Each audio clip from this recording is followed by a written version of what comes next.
This content is brought to you by the workshop experience where insight meets implementation. Today's conversation is only the beginning. It's drawn from a larger workshop inside our private leadership community. Each workshop culminates in a ready-to-deploy digital toolset, interactive dashboards, forecasting models, workflow automations, stakeholder maps, diagnostics, sales assets, project management frameworks, mini CRMs, an ever-expanding arsenal designed for immediate, real-world impact. These tools are released under our sister brand, Ascend Intelligence, Beyond Business Intelligence. Built directly on Google Cloud Platform and Google Workspace, Ascend Intelligence delivers enterprise-grade reliability, security, and AI-powered analytics, giving you a strategic edge from day one. If today's topic resonates with you, know that the full workshop is already on our shelf or slated for release, and we can open it to you on request. Reach out and claim the Ascend Intelligence tool that turns today's ideas into tomorrow's results.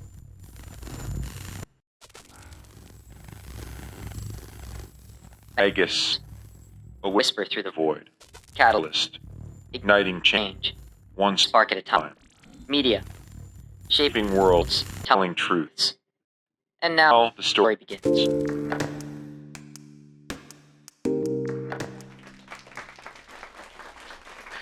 This week, wow, it was an amazing journey. I feel like there's so much that I want to share. I'm so excited to share it. I guess what initiated this experience was thinking about and querying AI regarding attitude. Now, a lot of times I think when we think about attitude, we go just often to pop psychology, which is what it is. But I'm not really happy with cliches. I think it's rather difficult for me to, even if I hear things twice, and if I'm writing something or creating content or really anything, or talking to the ethereal, which I do frequently.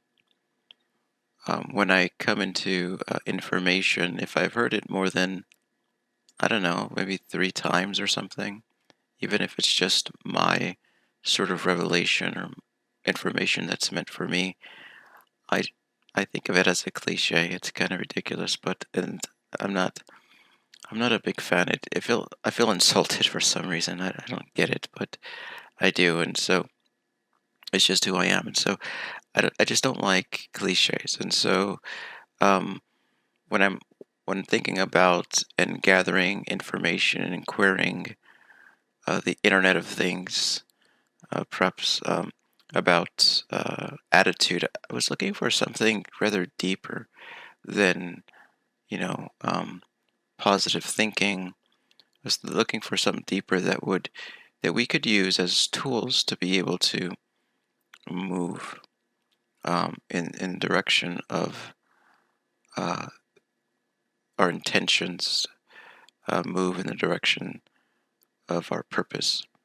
And so I was looking for something a bit more empowering than happy attitude and I was reflecting upon it's. I think what kind of urged the moment was a lot of times when I remember inspiring information, and when I'm sometimes I'll be in conversations with the universe or perhaps individuals, and then I'll remember saying something, or I'll remember information that's very helpful to the situation, so I'll share it. Then I just feel terrible because it's old. It's old information, and I just need to learn more about it, or to kind of upgrade myself, thinking about those types of things. For example, this is not the topic of today, although it is a profound topic, is mirroring neurons. So we are naturally born imitators. This is a fact. This is how we can learn. So if I'm a musician, which I was in another life, by watching visual content like videos of individuals playing their instrument masterfully, that I could begin to build the same neural connections that that they have as I'm just by simply watching them play, which was just phenomenal. So, or I could do it by visualizing. I excelled my learning process. I excelled my learning curve, excuse me, through simply visualizing, putting on music, and then visualizing me playing the instrument as I heard it. And I would do that a couple times a week, I think. And then, after a few months of practicing, I was creating compositions, and I recorded a few CDs. Within several years, of course, but it's amazing, like absolutely amazing, mirroring neurons. So when I think of mirroring neurons and how profound they are, it's like I got to learn more. Is there any other mechanism that can help me to quantum leap, and in this particular area? And so there's a weight, like there has to be something else out there, is what I'm thinking. And that's kind of how I feel when I think of something that I feel like, oh yeah, I remember that was just fantastic, that was insightful. Man, I just need to get back to that so I can see what else is there. So this sort of thing, and I felt the same way about attitude, and in the at a moment of reflection, I guess it would be good, and it was having a sense of urgency, right? When I think of CEOs and I think of people I've helped, business operators that I've assisted, it's something we often take for granted, but that's an attitude, right? That's having a sense of urgency and doing things now, and really digging in your heels to get the most out of today. I feel like that's something, and there has to be more of those sort of principles, I think. And I didn't want just surface stuff. I wanted something that I could really dig my heels in, and something I can kind of call my own.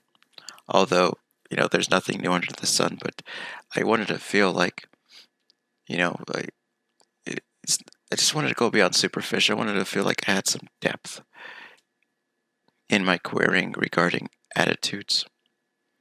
So, as I normally do in my querying, I pushed AI, and I feel like we arrived at some pretty profound truths. It was just a fascinating experience. And I think this goes beyond a diagnostic tool. I think this is so I think just in modern days, we are not taught to think. And this has been said by author or authors in general, I'm sure, but I remember running across this, is that we often react. We do other people, like benchmarking. And not to say any of these things are terrible, because we certainly don't need to reinvent the wheel every single time. But it's very rare that we sit down and just think, and just kind of let things kind of resonate and sit in silence, sit with our silences. Because there's certain understandings that our ego doesn't have, and it'll babble on and in our heads as we're considering. But once we get through that noise and the pure silence, just to be able to think, is just a profound practice.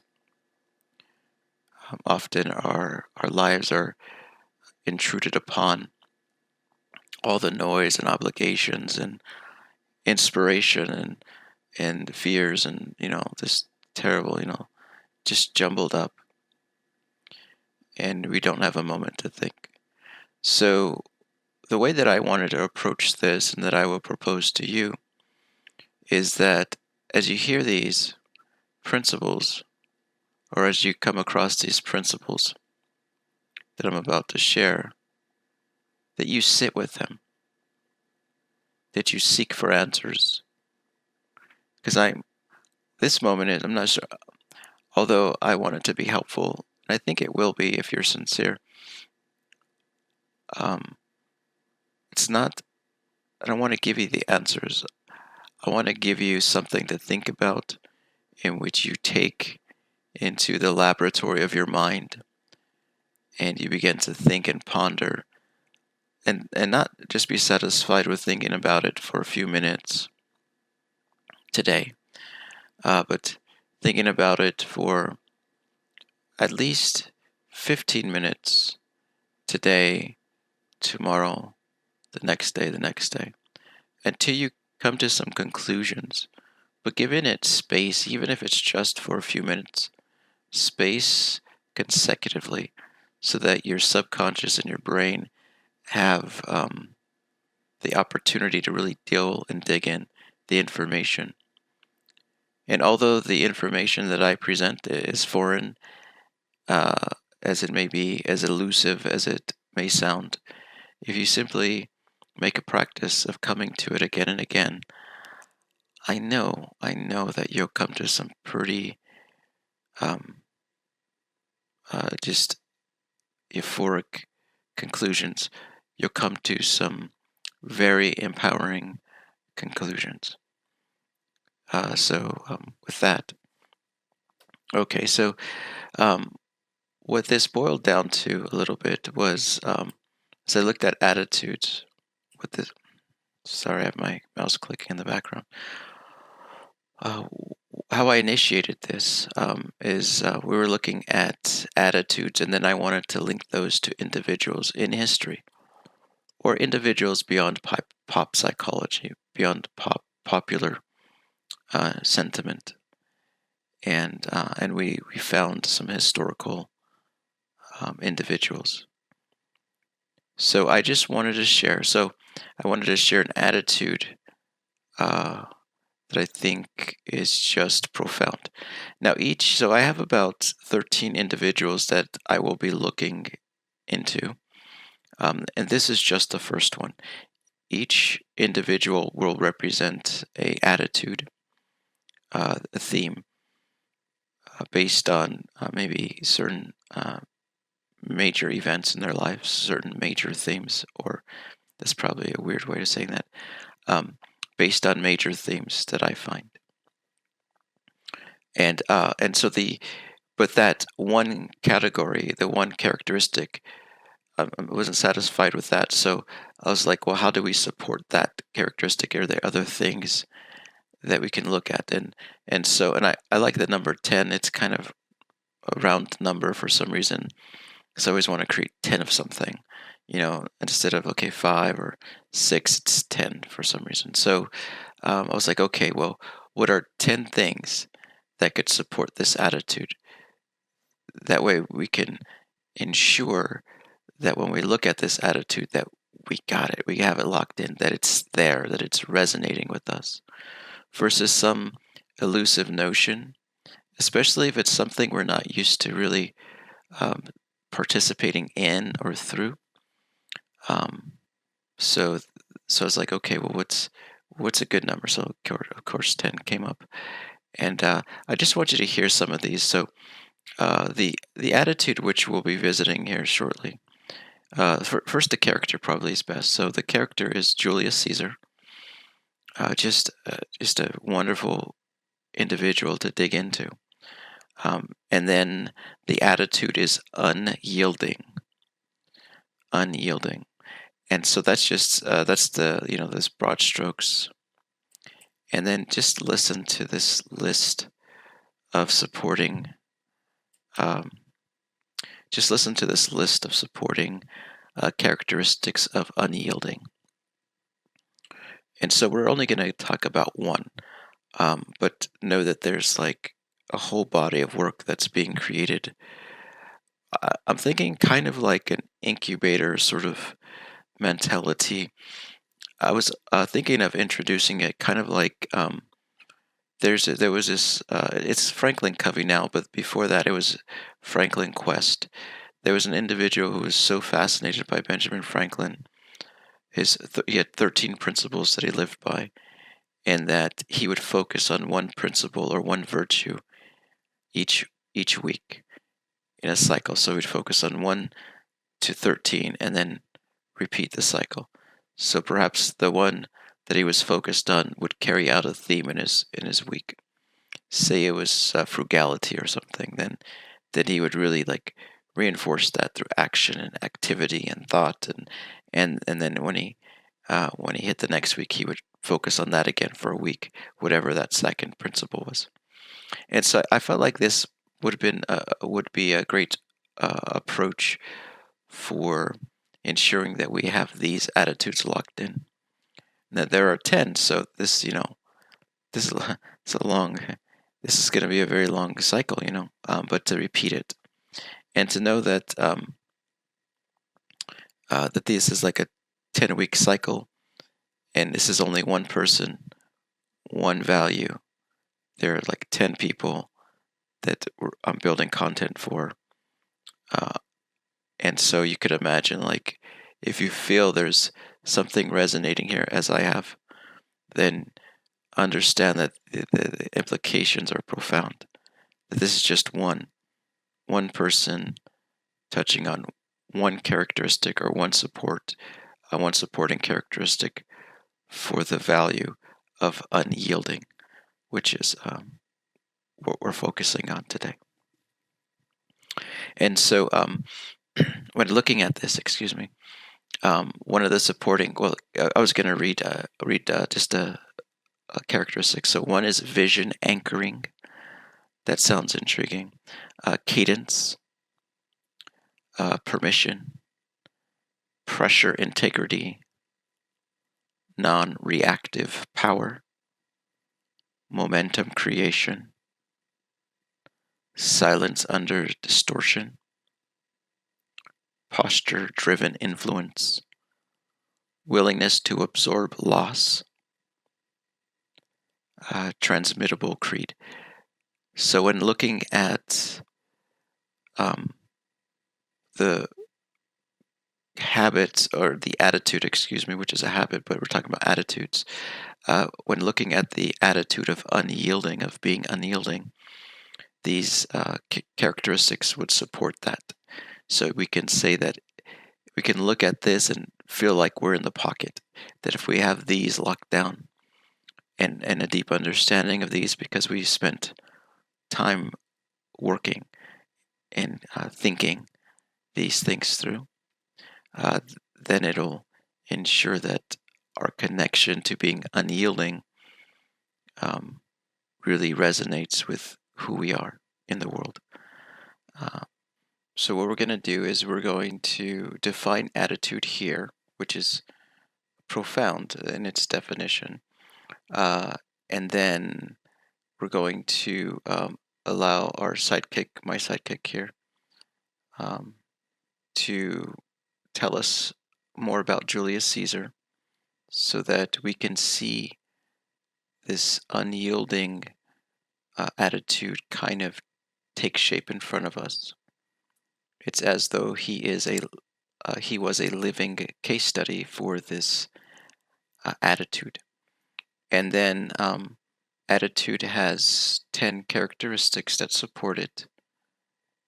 So it's really important that unyielding doesn't remain elusive, that it's not floaty, but that it's grounded in behavior, in action, in execution.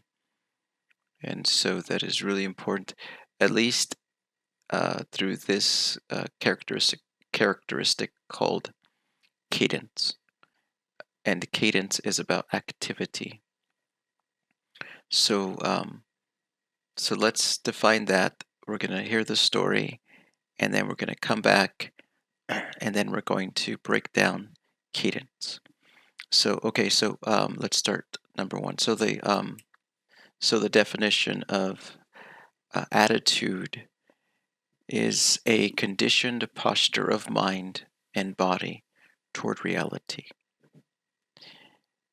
It is your default stance, your preconscious orientation toward threat, power, time, loyalty, risk, or self. It answers the question, what do I automatically move toward or away from when the world presses me? Before logic, before strategy, before language. So why don't you go ahead and talk about that part of the definition to really drive it home? Let's sit with that line. What do I automatically move toward or away from when the world presses me? That's not poetry. That's a diagnostic. Because in real life, under real pressure, you don't act from belief. You don't act from values printed on a wall. You act from posture, from the stance your nervous system has rehearsed 1,000 times when no one was looking. When threat enters the room, do you lean in or do you scan for exits? When power shifts, do you challenge it, align with it, or pretend you didn't notice? When loyalty fractures, do you wait, do you warn, or do you walk? These responses aren't thought out. They're pre-conscious. You do them before you realize you've chosen. That's what we mean when we say, attitude is a conditioned posture of mind and body. It's the reflex that fires before the brain forms a sentence. It lives below belief. It moves before the story. You can tell me your philosophy. You can hand me your values deck. But I'll know your attitude the moment the pressure shows up, because that's the test. What do you do automatically when the world doesn't go your way? Do you hide? Do you tighten your grip? Do you push harder? Do you hold still? That's your attitude. That's what governs your real life behavior, not when you're calm, not when you're in control, but when the ground moves underneath you. So ask yourself plainly, when the pressure hits, what part of me moves first? That answer is not just who you are. It's the attitude you've trained. And that's something you can interrogate, refine, and, if needed, rebuild. Because while attitude is conditioned, it is not fixed. But first you have to see it. And the only way to see it is to pay attention to how you show up when nothing goes to plan. That is fairly profound. Thank you for that. I do like that we talked about the body. So what makes an attitude core? A core attitude is not a personality trait. It's not a governing reflex. The inner rule your nervous system uses to make sense of power, danger, ambition, or time. And then this says, as a note, it governs what you risk, what you tolerate, what you attack, what you ignore, what you bow to or refuse to bow to. So that gives you an in-depth concept of attitude. Are there any concluding thoughts or anything you feel that I might have left out by chance? Yes, and thank you for the clarity of your framing. You've already brought in the body, the nervous system, preconscious behavior, and how pressure reveals the real posture. That's the heart of it. But if there's one concluding insight worth adding, one final lens to make the concept of core attitude undeniable, it's this. A core attitude is not just about how you respond. It's about what you give permission to become real. Because attitude doesn't just govern action, it governs perception. If your core attitude tells you that power must be controlled, then any act of boldness will feel like a threat. If your core attitude tells you that time is running out, you will rush, even when patience would serve. If your core attitude holds that betrayal is inevitable, you will treat every ally as temporary. So we're not just talking about movement, we're talking about the filter through which your entire reality is shaped, not by choice, by wiring. This is why some leaders walk into a storm and make clear decisions, and others get caught in the fog. It's not intelligence, it's attitude. This is why some teams collapse under uncertainty while others find rhythm inside the chaos. It's not morale, it's attitude. What's core governs what you see. What you see governs what you do. And what you do over time becomes who you are. So if there's anything left to say, it's this. Check your attitude, not just in reflection, but in motion. Watch what you move toward, watch what you avoid, because that's the truest map of how your nervous system believes the world works. And once you can name that, you're no longer at its mercy. You're at the beginning of real control. Please introduce the narrative for Julius's life, and so that we really understand the depth of who he was and how he impacted the world as we know it, and so that we can also see this principle, this attitude of unyielding kind of come to life, and then we'll work a little backwards in looking at that particular characteristic or trait of unyielding. Okay? Before we begin, let me speak plainly. This episode does not take the shape of a lesson. It is not a list of facts. It is not a history class. Instead, we are about to walk inside a narrative, one shaped by consequence, by momentum, and by something we call the unyielding attitude. Now, when we talk about Julius Caesar, it's easy to get lost in the legacy, the name, the statues, the violence, the betrayal. But beneath all of that was a man who moved not because it was easy, but because standing still was worse, a man who carried the pressure of command, the weight of his people, and the cost of every step forward. This is not about glorifying him. This is about examining him closely, critically, and with respect for scale. Because Caesar was not powerful by chance, he was powerful by disposition, and that disposition was unyielding. Unyielding doesn't mean stubborn. It doesn't mean blind aggression. It means moving forward in spite of pressure. It means holding vision under fire.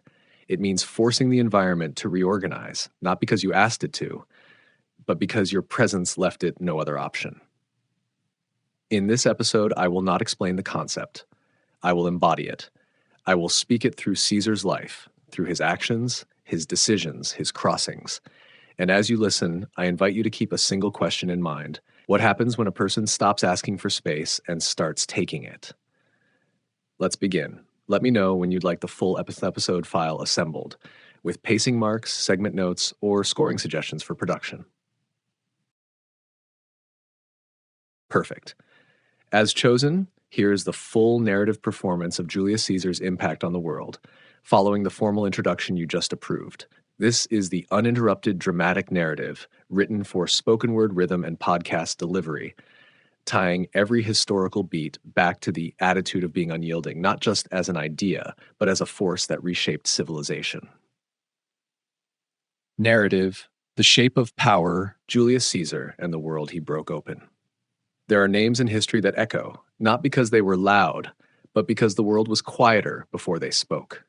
Julius Caesar was one of those names. But before he became legend, before he was stabbed on a marble floor by men who once called him friend, he was just a man with a voice sharp enough to cut through silence, and a will hard enough to bend the spine of a republic. This is not a story about empire. This is not a story about glory. This is a story about movement, the kind that doesn't wait for permission, the kind that forces the world to reorganize because someone dared to act. Julius Caesar was born into a crumbling order. The Roman Republic was bloated with corruption, strangled by aristocracy, and chained to traditions it could no longer defend. He was born into debt, exiled from the centers of power, tied to the name of a noble family that had long since lost its weight.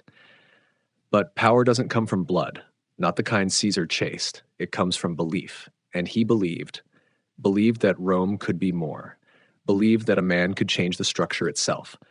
That belief was dangerous because it required something the old world could not afford: disruption. So he moved, through Gaul, through Spain, through the smoke and blood of civil war. But before all that, before the campaigns and conquest, before the Ides of March, he crossed a line, the Rubicon. It wasn't just a river, it was a boundary carved in law, a line that said, Your authority ends here. You may not bring power any closer. And Caesar did not hesitate. He crossed, because by then he understood something most never do. Power is not granted. It is taken, and once it is taken, it reshapes everything around it. Rome didn't fall in that moment. It shifted. It recoiled, and then it realigned. Because Caesar didn't just command armies, he commanded meaning. He commanded imagination. He changed what Roman citizens believed was possible. He knew the old world would never accept him, so he stopped asking to be accepted. He made himself undeniable, and in doing so, he laid the foundation for something far greater than one man's rule. He laid the blueprint for ambition, not petty ambition, but structural ambition.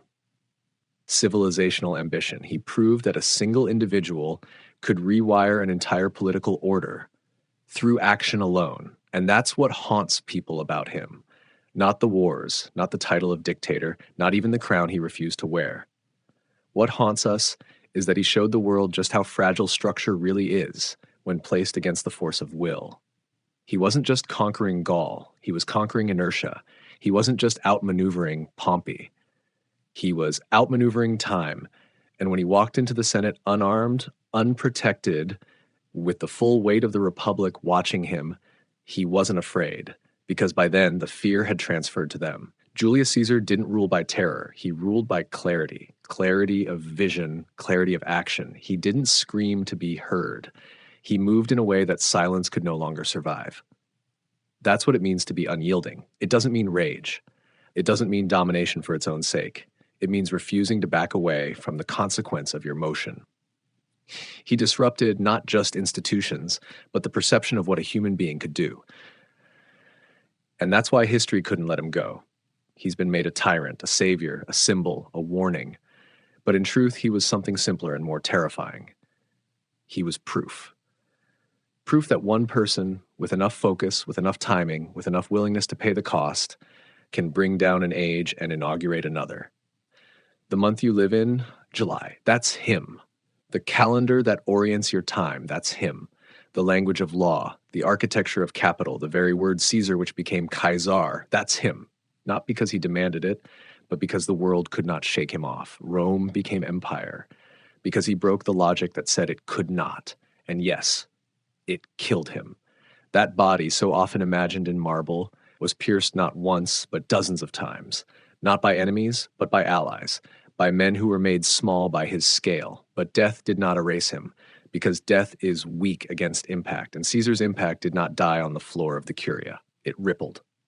Through Augustus, through Charlemagne, through Napoleon, through every leader who looked at a crumbling world and said, I will shape it instead. That is his legacy. He did not leave behind peace. He did not leave behind perfection. He left behind the idea that the status quo is not sacred, that systems bend to those who move, and that movement, that refusal to wait, that's what defines the arc of history. Julius Caesar did not wait. He acted. And because he acted, you live in a world forever marked by his motion. So now we're going to define unyielding. Unyielding is not bravery, it's not rebellion, it is not emotion, it is not a posture. It is rule written into your spine. It says, you cannot make me give myself away. It is not loud, it does not plead, it does not look for rescue. It simply does not break. Unyielding is when the threat arrives and finds nothing to push against. No crack, no opening, just stillness. Although this is a look into the life of Julius Caesar, I also could recognize this trait in Jesus Christ. So this is just it's a profound parallel as far as the unyielding nature. On the nature of unyielding. Unyielding is not noise. It's not defiance for show. It is the internal refusal to negotiate your being. It does not seek rescue. It does not collapse to be saved. It is the decision already made deep in the body that nothing outside will decide what you give away. You're right. It's not bravery. Bravery acts in fear. Unyielding doesn't even submit to fear's relevance. It's not rebellion. Rebellion needs something to push against. Unyielding just stands. And yes, when you name Julius Caesar and Jesus Christ in the same breath, that's not contradiction, that's range.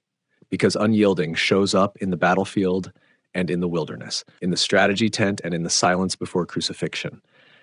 In those who conquer and those who surrender without being taken. Two men, one led armies, one walked alone, but neither broke, neither gave their core away. And that's the line you're drawing. Not political, not spiritual. Human. Unyielding is not a role you play. It is the rule inside your spine. And once it's written there, there is no force left on earth that can rewrite you. Okay, we can definitely move on. Let's see. So now as a characteristic of unyielding, there are 10 support pillars, I guess we can call them. And so we're going to look at just one called cadence. Now here we're going to define cadence as something very specific. So let's look at the broad perspective of cadence as defined here. Cadence as lived by Caesar wasn't static. It had breadth, personal, operational, and political. Executes with rhythm that demands risk. This statement is so loaded. So executes with rhythm that demands risk. That really speaks to the measure of activity or the gravity of the activity, that risk to something comes into play. That this sort of cadence as activity, as execution, as action, it's something that you can take into your day, take into your week, your month, your year, and begin to influence the nature of things. So cadence is something that is active and that demands risk. So there's a sense of risk. It's not playing it safe. Epictetus wrote, "First say to yourself what you would be, then do what you have to do." And I think that's the spirit of what we see here in Julius's life. So the personal cadence. So let me stop there. Do you have anything to say about just generally defining cadence? On the definition of cadence, cadence, when spoken lightly, just means rhythm. But here, cadence is rhythm with consequence. It's not just pace, it's what your pace costs. And when we say it executes with rhythm that demands risk, what we're saying is this: cadence is movement that exposes you. You are no longer pacing safely inside the lines. You are operating in a rhythm where something is on the line: your name, your credibility, your allegiance, your life. Cadence is not just how fast you move, it's the level of seriousness baked into your motion, and it forces a shape around you. You move and the world adjusts, or it breaks trying. That's why cadence matters, because once it's set, personally, operationally, or politically, the standard is established, the weight is live, and nothing casual fits inside it. Okay, we're going to look at how that very definition translates into the first category, which is personal. Personal cadence says, "My will be done." Caesar did not ask, he imposed. This is the beginning of cadence as seen in the life of Julius Caesar. Not strategy, not inspiration, cadence. The kind that starts before the first step, the kind that lives in the bones, not the breath. Here's a very insightful sentiment. Before the world shapes you, you shape the world. That was the premise. That was the posture. I will shape this world before it shapes me. So in this context, I see our life as a pond, as a still body of water. And our activity is a stone or a drop from a rainstorm that causes a ripple effect.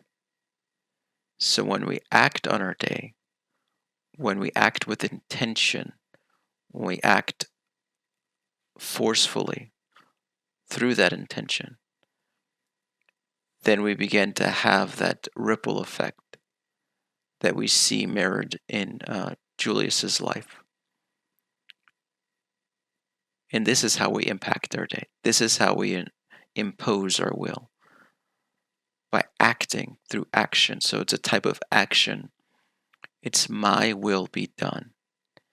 And through that activity, we get to shape the world around us. Through that activity, through the imposing of our will, this gets done. Would you like to add anything to that? Absolutely. Let's keep it honest, reflective, and tight to the rhythm you've built. My will be done. Let's sit with this for a second. I will shape this world before it shapes me. That's not a motivational phrase, a posture. That's personal cadence. And when we look at Julius Caesar, not the myth, not the monument, but the man, what we see isn't just strategy or power. We see a rhythm of motion that did not wait. He didn't ask Rome for permission. He didn't wait for the right opening. He didn't soften in exile. He sharpened. This is what we mean when we say personal cadence. It's not how you plan, it's how you move before the world tells you what's possible. And that rhythm, when it's real, is undeniable. You can feel it in someone's decisions, in their silence, in the way they move through a room without rushing, but never stalling. That's cadence. And you said something just now, that life before us is like a still body of water. And that's exactly right. Because when you act, really act, you disturb the surface. You send out something energetic, something consequential, a signal, a ripple. And if your cadence is real, those ripples don't fade. They become waves. They reach people you'll never meet. They alter structures that never asked to be touched. But you don't get waves without movement. You don't get consequence without contact. And you don't get presence without posture. So when we say, my will be done, we're not talking about control. We're talking about cadence, about setting a rhythm the world can't ignore, about moving in such a way that the environment has to respond. Because here's the truth. If you don't act on the world will act on you. And Caesar, he didn't just believe that. He lived it.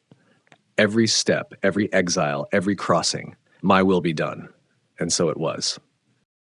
The goal here, as I mentioned before, is to sit with these, to sit with this series, but specifically these attributes of cadence, and to think about them, to consider them, to go over these sort of messages again and again, and then to allow them to take shape.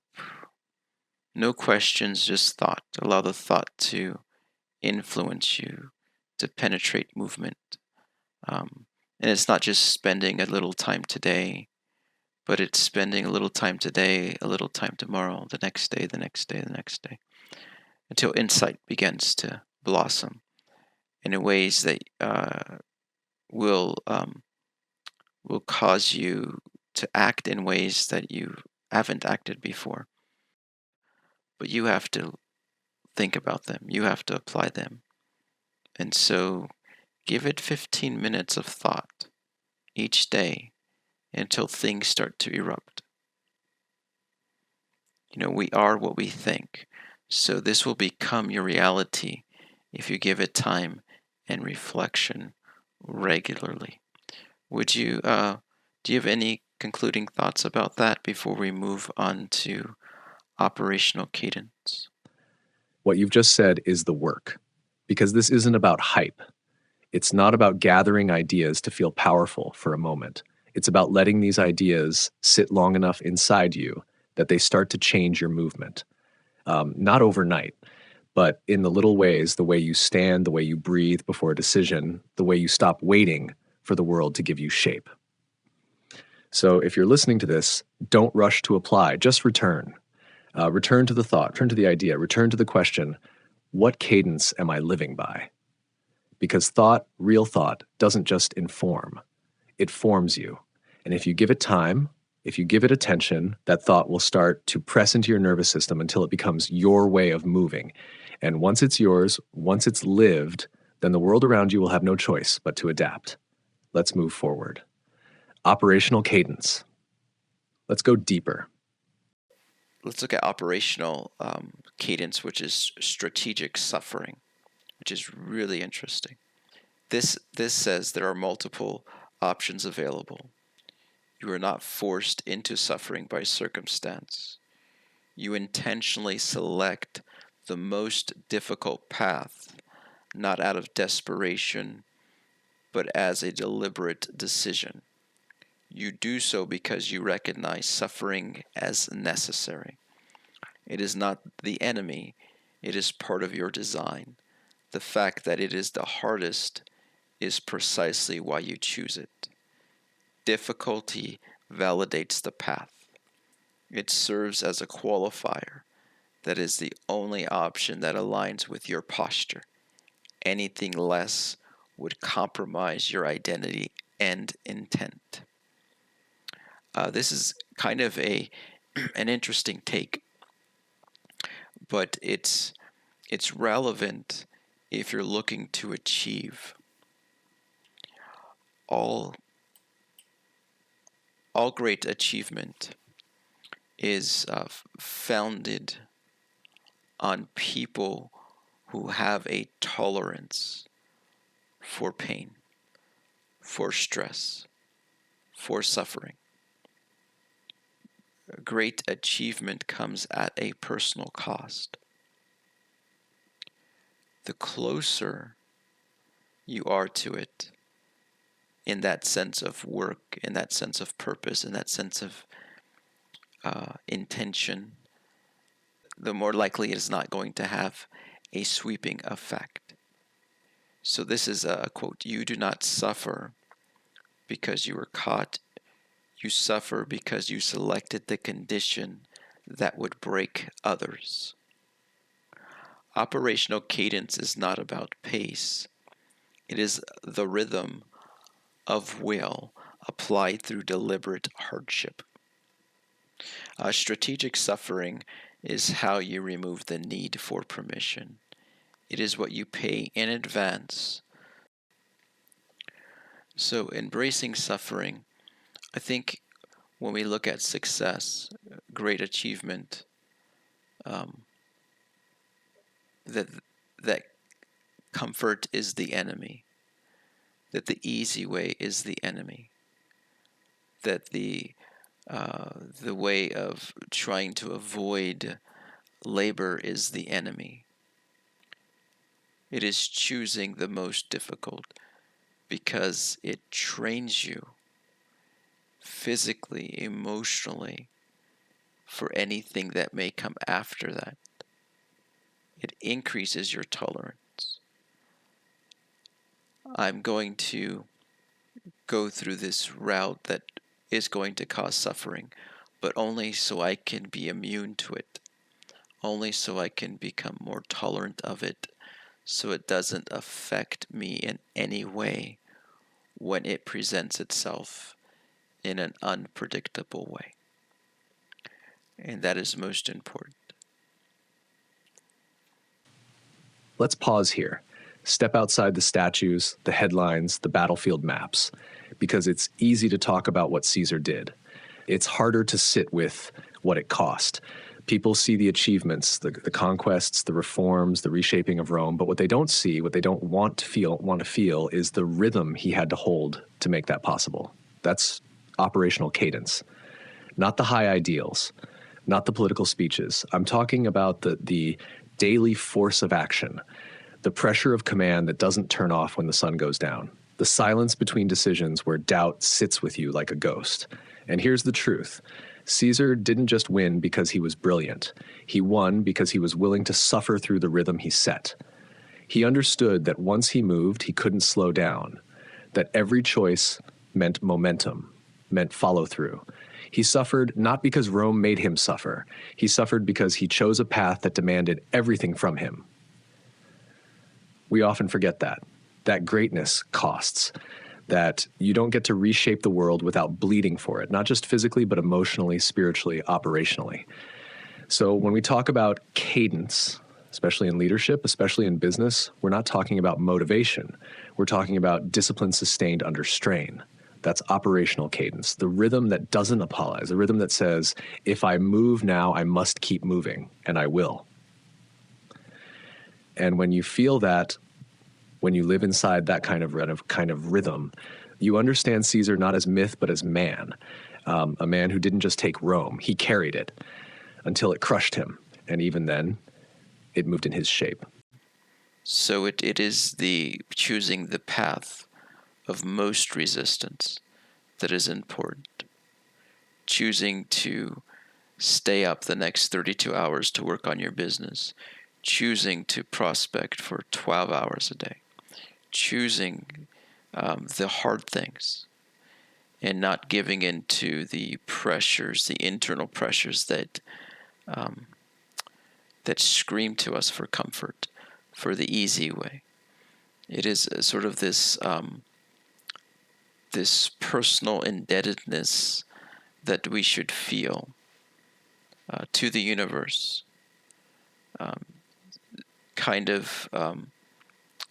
doing these things, suffering for the sake of our vision, as though it was points, as though it was gaining points with our God. That's the type of suffering. So it's moving out of your comfort zone. It's not and again, this is not reactive suffering. It is intentional suffering. It's choosing the difficult paths because it shapes us. It programs our nervous system. It helps us to do things differently than if we were comfortable. Suffering needs to be part of the journey. Let's talk about suffering, not as accident, not as punishment, but as something we build into the plan. Because here's the truth most people avoid.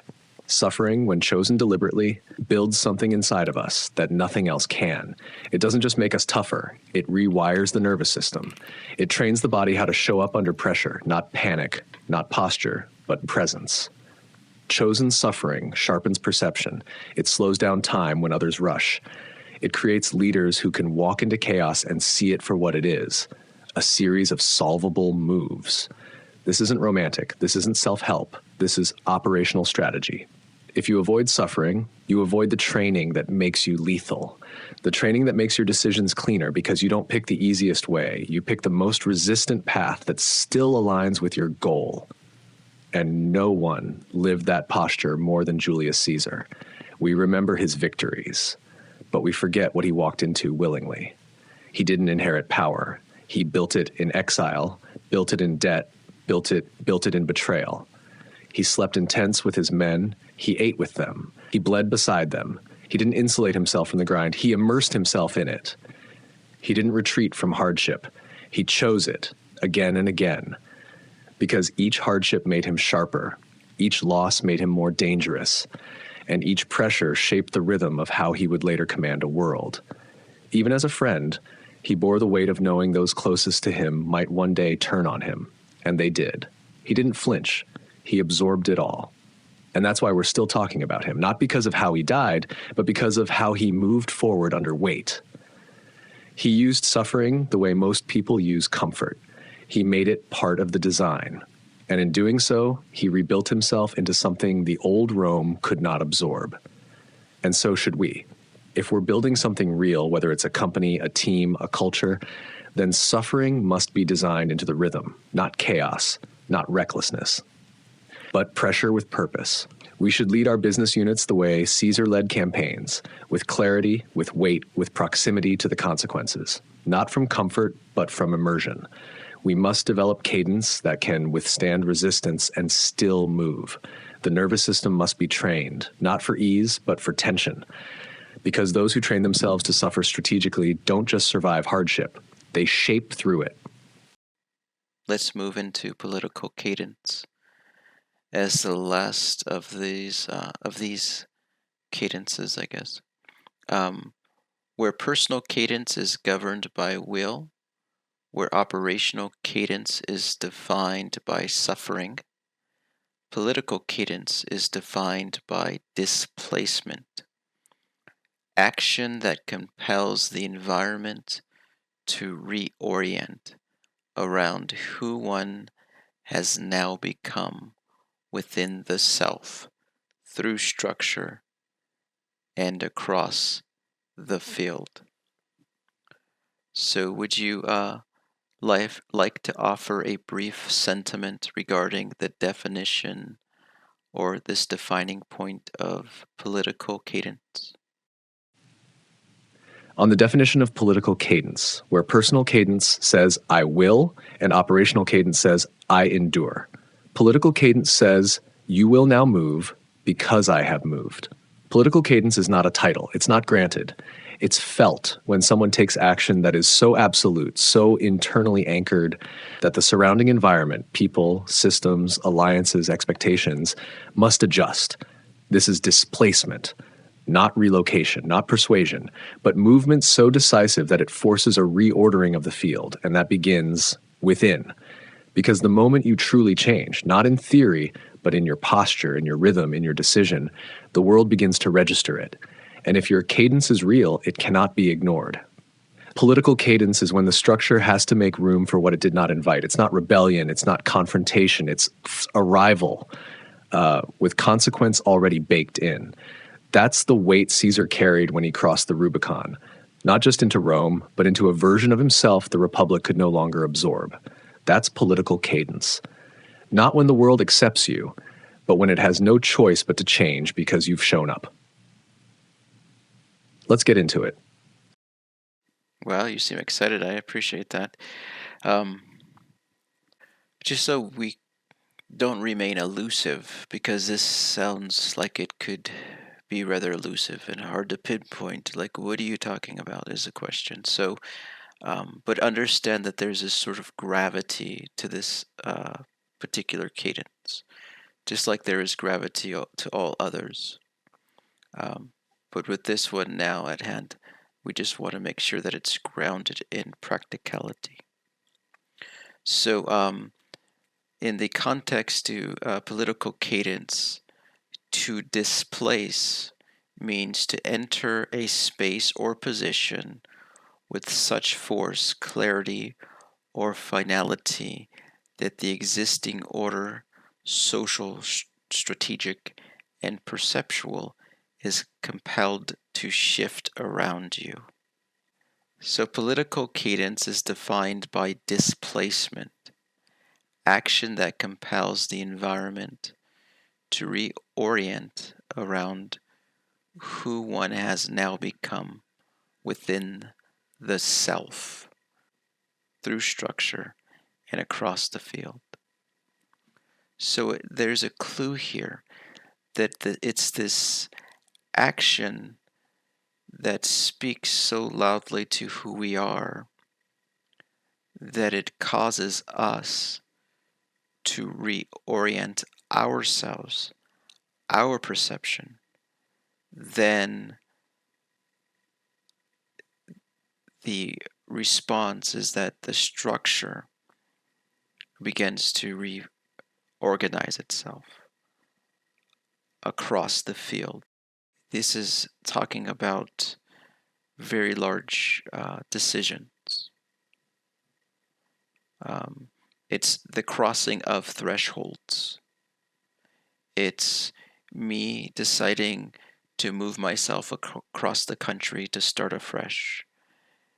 Taking displacement out of the context of intention, of purpose, of business, it has its own complexity. So this is what I'm dealing with first.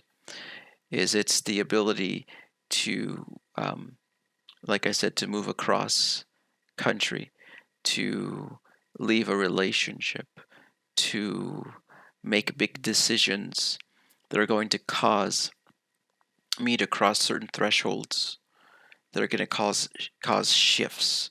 They're either going to cause quantum leaps or going to cause disaster if I do. These thresholds. This is outside of the context of what we're talking about, but displacement or displacing ourselves is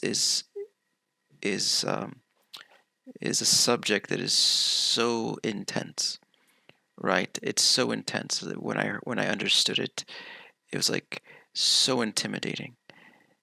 That this is political cadence, is the ability to displace ourselves, to make those big decisions, and in light of intention, in light of vision, purpose, what we're trying to accomplish in business. It is the ability to make those big moves, to commit to those big things with 110% intensity. The intensity that is going to make a difference. The move that is going to shift our perspective. The whatever you have before you that is your option to do outside of your narrative is where it exists. Outside of your cognitive narrative is where it exists. But it's that opportunity, that opening up of maybe an office, or maybe it's like this commitment 24/7 to sales, this intense drive that you're not going to take business casually anymore. 16-hour days, like this intense movement, crossing a threshold, displaces you and causes you to see yourself different. This is the brilliance of Julius Caesar. This is the brilliance of this political cadence. Would you speak to that and to both things, to what I said, as well as really help us to see it in Julius's life? Let's talk about what it really means to displace yourself. Because when we say political cadence is defined by displacement, we're not talking about just stepping into a new space. We're talking about entering a moment so fully, so decisively, that it forces your entire perception of self to shift.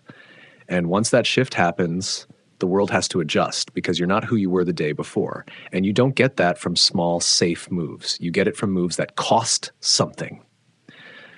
Displacement is when you decide, I'm not just adding something new, I'm leaving behind who I've been. Sometimes that means leaving your city. Sometimes it means leaving your industry. Sometimes it means leaving your own comfort system behind and working 16-hour days because the rhythm you're trying to build now requires it. That's not just ambition. That's displacement. You're shifting your own internal compass. And when that compass changes, the direction of your entire field changes. You're not aiming anymore. You've arrived differently. And once that happens, your friends, your collaborators, your clients, your competitors, they all have to start moving around the new version of you. Think of it this way. Your inner shift causes external reconfiguration. You committed. You changed. And that change didn't stay quiet. And we see this again and again in the lives of high-consequence founders. They didn't build Fortune 100 companies by tweaking things. They displaced themselves. They dropped out. They moved countries. They left high-paying jobs, burned safety nets, committed to co-founders who weren't even part of their vision a year earlier. And in doing so, their identity shifted. Their perception of self expanded. And because that changed, the world had to reorient around what they now were. And Julius, he wrote the blueprint for this. When he crossed the Rubicon, yes, it was a political act. But the real shift happened before his foot touched that river, because before he displaced the Republic, he displaced himself.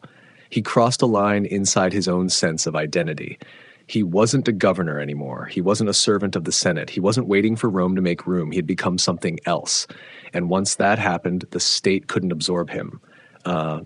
It had to react to him. That's political cadence. It's not about being loud. It's not about being seen.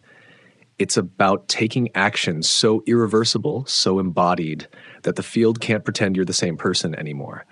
So if you're listening to this, ask yourself, Where do I need to displace myself? What act will change how I see me so the world has to follow? Because once you make that move, it's not about being visible, it's about becoming undeniable. And when that happens, political cadence has begun. So that's profound. So now we have personal cadence, imposing your will. So important. Think of the ripple water.